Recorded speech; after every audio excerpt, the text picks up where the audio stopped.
Congressman McClintock is the chairman of the Water and Power Subcommittee of the House Natural Resources Committee and is a member of the Budget Committee and the Natural Resources Committee. He's also a member of the Subcommittee on Parks, National Parks, Forests, and Public Lands. Few elected officials can be called statesmen, but we have one with us now. Congressman McClintock, thank you.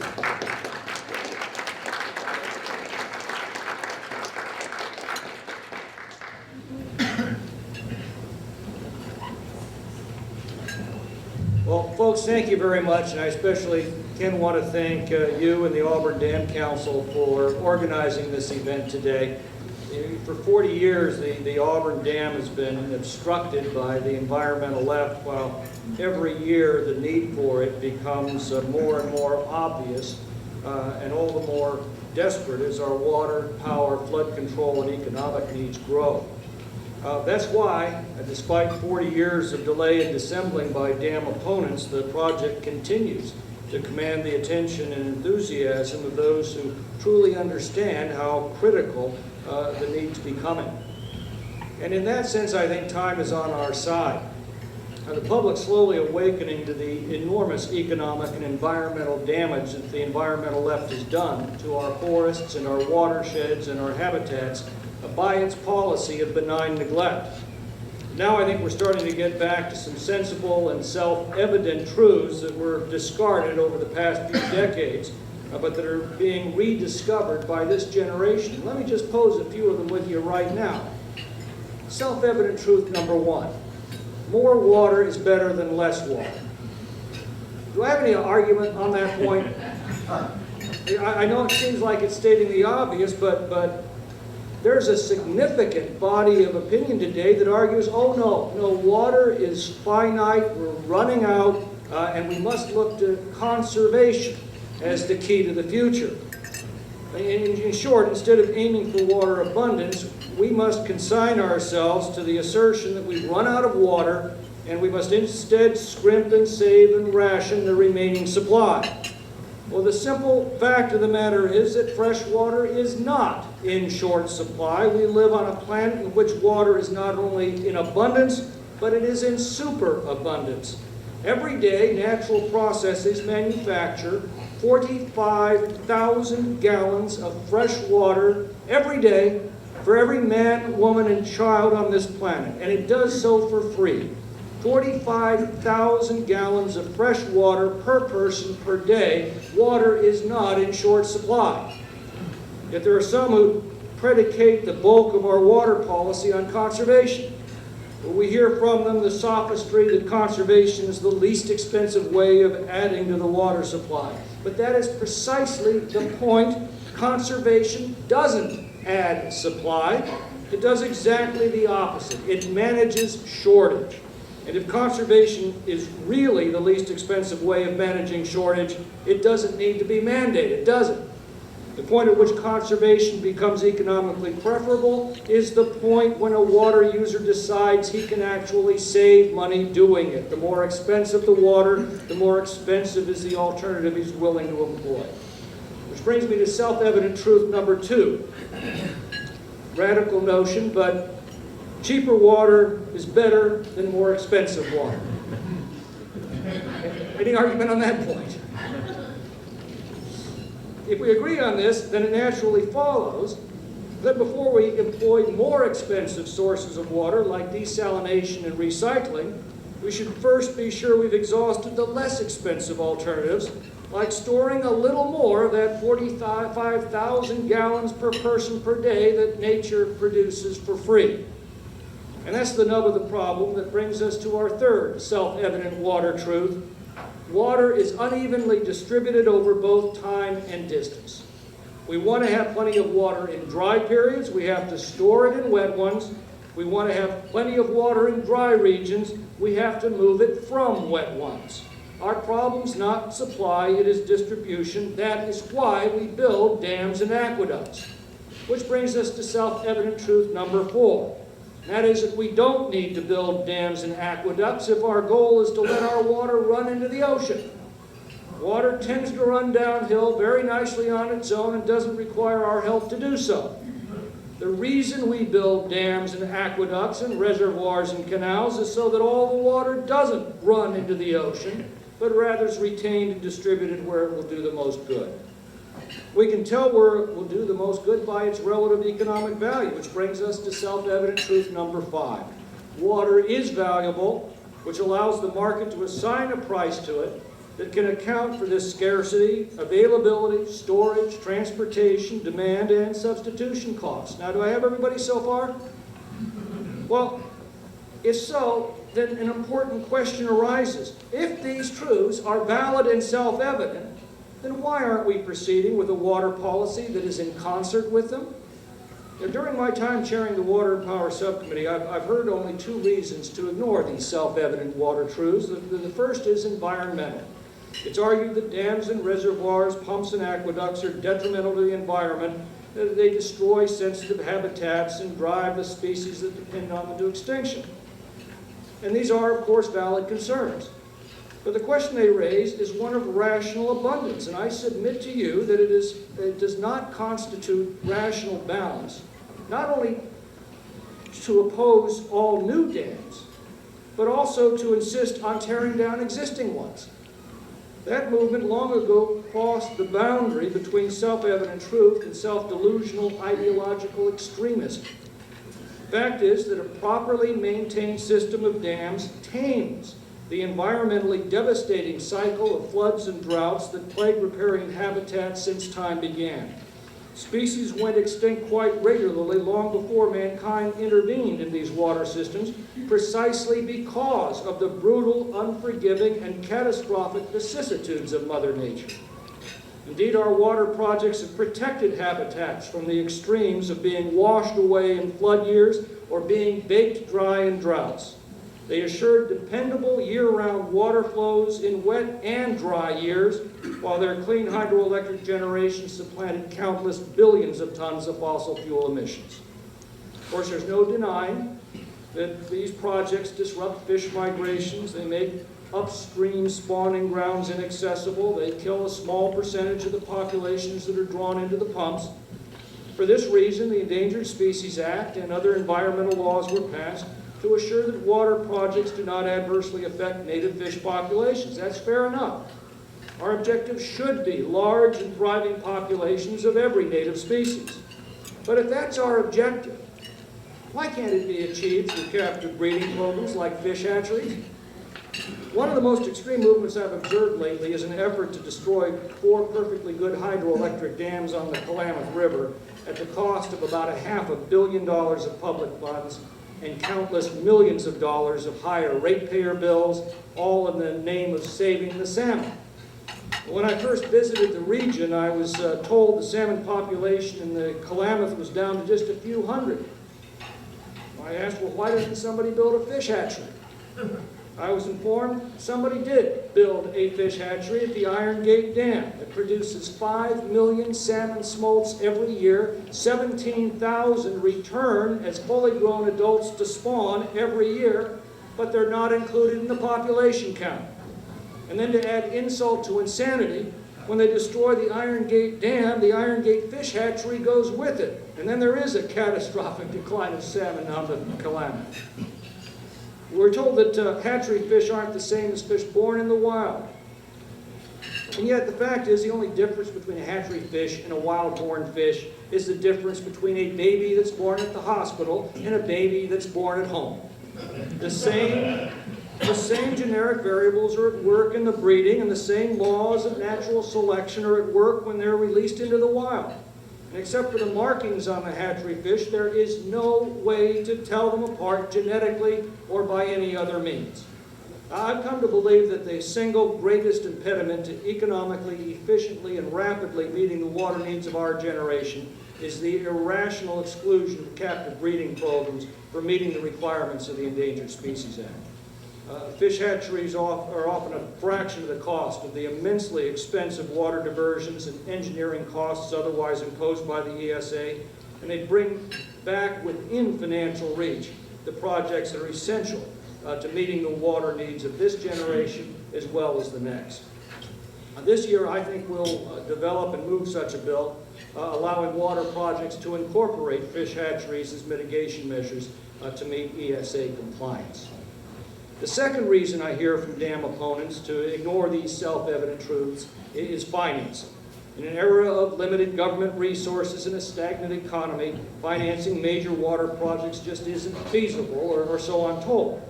Yet, if a project is financially viable, why would financing be an issue? If, for example, a reservoir can pay for itself over time from the water and electricity purchased by consumers, from the increased property values produced by the flood control features, and from the fees paid by concessionaires and tourists who benefit from the recreational resources that the facility produces, why would financing be a problem? As you well know, this is the principal method of financing the great dams and water projects of the 20th century, including the California State Water Project. Indeed, the State Water Project was financed largely with self-liquidating bonds redeemed by water users in proportion to their water use. Projects like the Hoover Dam, financed under the beneficiary pays principle, not only redeem their capital costs, but continue to pay dividends to ratepayers and taxpayers into the indefinite future. It's only when a project is not financially viable that financing becomes an issue. Such projects rely on massive taxpayer subsidies to hide from consumers the true cost of the water they're using, and that is a recipe for waste. Without accurate price signals of how much the water actually costs, consumers have no rational way of measuring how much they actually need. For example, instead of consumers making rational decisions as to what extent to substitute conservation measures for water, conservation measures are instead imposed by edict, which is a most burdensome, meddlesome, uneconomical, and inefficient alternative.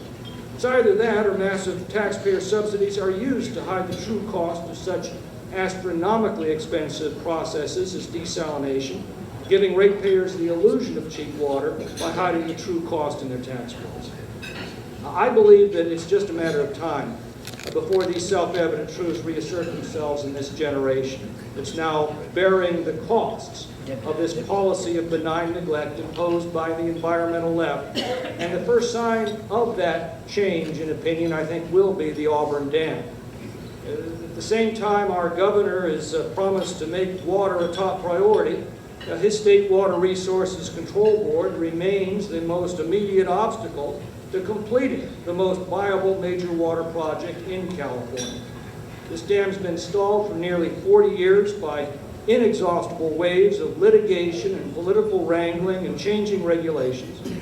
4 years ago, in what will rank as its most infamous act, the State Water Resources Control Board revoked the water rights that would have allowed the dam finally to be completed. And you know what that means. But it's important that every other Californian knows what that means. The Auburn Dam means 2.3 million acre-feet of water storage, enough for more than 2 million families, at a time when Californians are already facing the prospect of growing droughts. The Auburn Dam means 800 megawatts of clean and cheap electricity, enough for more than 1 million households, at a time when Californians are already paying the highest electricity prices in the United States, and a time when we can't guarantee enough electricity to keep their refrigerators running in the summer. The Auburn Dam means a major new recreational center to be added to the Great Lakes of California and all the tourist dollars that would mean to our communities. And the Auburn Dam means 400-year flood protection for the Sacramento Delta. How ironic it is that billions of dollars in taxpayer funds are being sought for Delta levees, which at most offer 200-year flood protection, when the Auburn Dam offers 400-year flood protection to the same region, ultimately at no cost to taxpayers. Right now, the state of California is seeking hundreds of millions of dollars of federal funding for levee construction. I think that it would be far more convincing an argument that they were making if the State Water Resources Control Board at the same time were restoring development rights for the Auburn Dam that would cost the state nothing and provide far greater flood protection for the Delta than the hundreds of millions of dollars to be spent on levees. And the levees produce, I might add, no water, no power, and offer no recreational tourist dividends as the Auburn Dam does. What's obstructing this project? It's not financing. Like all Bureau of Reclamation dams, the financing will ultimately be repaid by the users of the water and power that the dam creates with interest. It's not engineering that's obstructing this dam. The Auburn Dam was completely re-engineered after the Shasta quake to withstand a gravity-induced seismic event 8 times stronger. The earthquake fault we keep hearing about from opponents is the kind that's common throughout the Sierras, affects all of our dams, including Folsom, and this particular fault hasn't shifted in the trial of at least 1 million years. The fact is the Auburn Dam will be the last dam standing of all the dams in California in the event of a major earthquake. It's not legitimate environmental concerns that are holding up the dam either. As we've discussed, the dam offers the Delta habitat far stronger protection against environmentally devastating floods and droughts, and the use of fish hatcheries can far more efficiently assure far more thriving fish populations than we have today. So what is holding it up? It comes down to ideology, 2 competing visions for the future of our region, the future of our nation, the future of our society. One is the nihilistic vision of the environmental left. Increasingly severe government-induced shortages, higher and higher electricity and water prices, massive taxpayer subsidies to politically well-connected and favored industries, and a permanently declining quality of life for our children. It will be required to stretch and ration every drop of water and every watt of electricity in their bleak and dimly lit homes. The other is a vision of abundance, and its poster child ought to be the Auburn Dam, a vision of a new era of clean, cheap, and abundant hydroelectricity, great new reservoirs to store water in wet years to assure abundance in dry ones, a future in which families can enjoy the prosperity that abundant water and electricity provide and the quality of life that comes from that prosperity. It's a society whose children can look forward to a green lawn, a backyard garden, a family swimming pool, affordable air conditioning in the summer and heating in the winter, brightly lit homes and cities, and abundant and affordable groceries from America's agricultural cornucopia. That is the vision that the Auburn Dam Council has kept alive all these years, and a future that I am certain most of us, perhaps all of us here today, will live to see because of all that you have done, all that you are doing, and all that you will do to see that that abundant future is secure. Thank you all.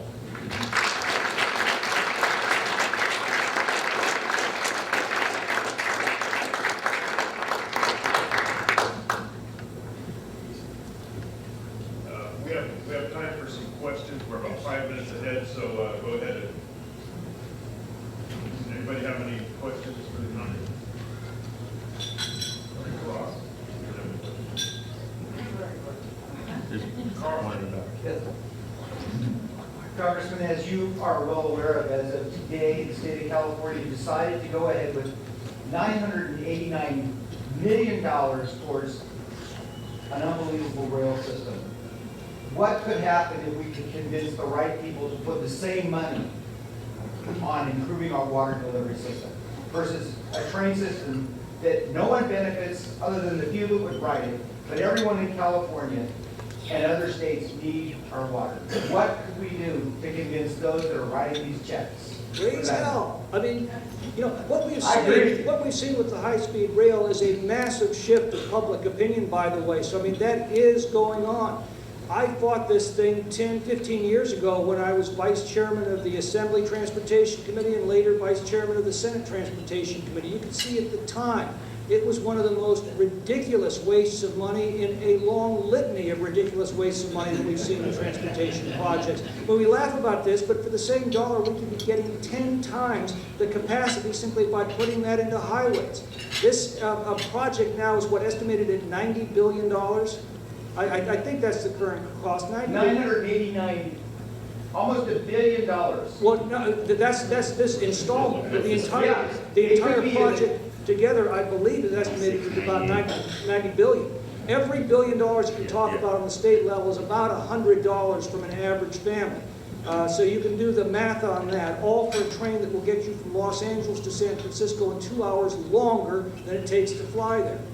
But the point that I would urge you to make is this. First of all, When that was being proposed, it was wildly popular. Remember, the public overwhelmingly adopted bonds to get that project started. Take a look at the public polling today. It is a 180-degree opposite of that. And the point I'd make is that the debates that go on in the state capitol and the national capitol are merely the reflection of a much larger debate going on among the American people. As that debate goes, ultimately it will be reflected in the halls of Sacramento and Washington. So use that as a prime example of what enough discussion among the people of California has produced. Maybe not a shift in public policy out of Sacramento yet, but it has produced a massive shift in public opinion among the people of California, and that is the prelude to a shift in policy in Sacramento. The other thing that I would urge you to consider is this. We don't need to shift that money to water projects. Water projects can pay for themselves very nicely. And by the way, transportation projects can pay for themselves very nicely too. You look at the great period of the Pat Brown administration, who I believe, looking back on, was one of the truly great governors of California.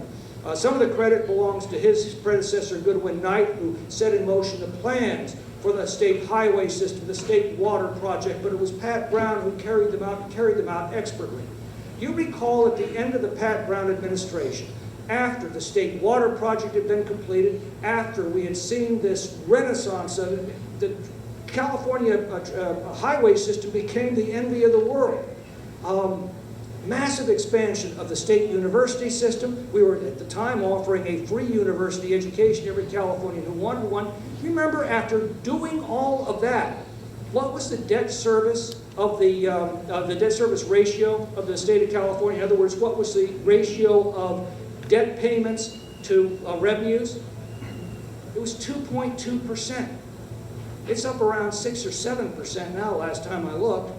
What's the difference? The difference is that Pat Brown and his predecessors pursued a time-honored policy that when you have a project that benefits a specific class of individuals, it should be paid exclusively by that class, the beneficiary pays principle.